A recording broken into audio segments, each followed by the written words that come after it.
નમસ્કાર, રાજકોટમાંથી મોટી ખબર સામે આવી છે। સૌરાષ્ટ્રની પ્રથમ ગગનચુંબી ઇમારત હવે રાજકોટમાં બનવા જઈ રહી છે। રાજકોટ મહાનગરપાલિકાએ ગુજરાત સરકારની ટોલ બિલ્ડિંગ પોલિસી હેઠળ 145.15 મીટર ઊંચી સ્કાયલાઇન ટાવરને લીલી ઝંડી આપી છે। આ ઇમારત લગભગ 476 ફૂટ ઊંચી હશે અને સૌરાષ્ટ્રના ઇતિહાસમાં અત્યાર સુધીની સૌથી ઊંચી બિલ્ડિંગ તરીકે નોંધાશે। મનપાના આ નિર્ણયને શહેરના આધુનિક વિકાસ તરફ એક મોટી ઝંપલ તરીકે જોવામાં આવી રહ્યું છે। મહાનગરપાલિકા મુજબ આ ગગનચુંબી ઇમારત રાજકોટના અર્બન લેન્ડસ્કેપમાં નવો માપદંડ સ્થાપિત કરશે અને મેટ્રો લેવલના ઇન્ફ્રાસ્ટ્રક્ચરની દિશામાં શહેરને વધુ આગળ ધપાવશે। આ પ્રોજેક્ટથી અર્થાંત ગતિ મળશે અને શહેરમાં આધુનિક સુવિધાઓ સાથે નવી ઓળખ પણ મળશે। વધુ સમાચાર માટે જોતા રહો આરપી ગુજરાત ન્યૂઝ રાજકોટ।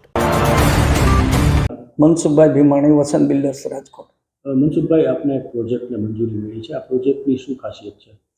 आ प्रोजेक्ट ની મુખ્ય ખાસિયત જોવા જઈએ તો સૌરાષ્ટ્ર અને રાજકોટમાં પહેલો પ્રોજેક્ટ છે જે ટોલ બિલ્ડિંગ 38 માળનો પ્રોજેક્ટ મંજૂરીને પાત્ર બન્યો છે અને અમે એ કન્સ્ટ્રક્શન હવે ચાલુ કરવાના છીએ।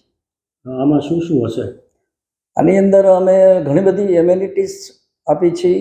કસ્ટમરને ટોટલ અમારો ફ્લેટ એરિયા જે છે એ 4751 કાર્પેટનો છે।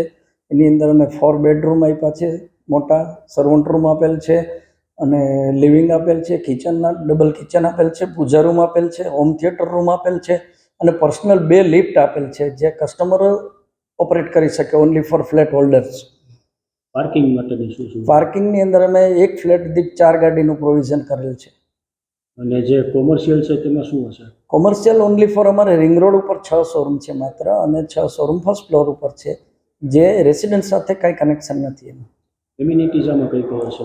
એમ્યુનિટીઝમાં અમે જોવા જઈએ તો સ્પોર્ટ છે, ફોન છે, હેલ્થ માટેની છે, લાઇબ્રેરી છે, હોમ થિયેટર છે, જીમ છે, ઘણી બધી 39 પ્રકારની એમ્યુનિટીઝ અમે આપવાના છે। અંદાજિત કેટલા સમયમાં આ પ્રોજેક્ટ પૂરો થશે ને કેટલી કિંમત હશે? અંદાજિત અમે 4 વર્ષની અંદર આ પ્રોજેક્ટ પૂરો કરવાના છીએ। કિંમત માટે હજી અમે ફાઇનલ બુકિંગ લેશું ને ત્યારે અમે ઓપન કરશું હજી।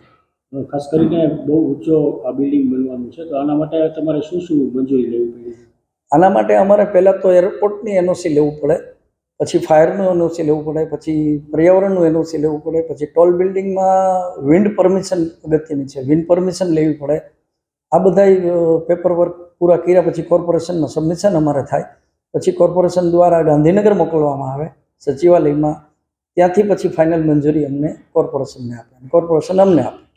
અંદાજિત કેટલા સમયમાં પૂરું થશે કન્સ્ટ્રક્શન? કન્સ્ટ્રક્શન અમારું 4 વર્ષમાં પૂરું થશે અંદાજિત।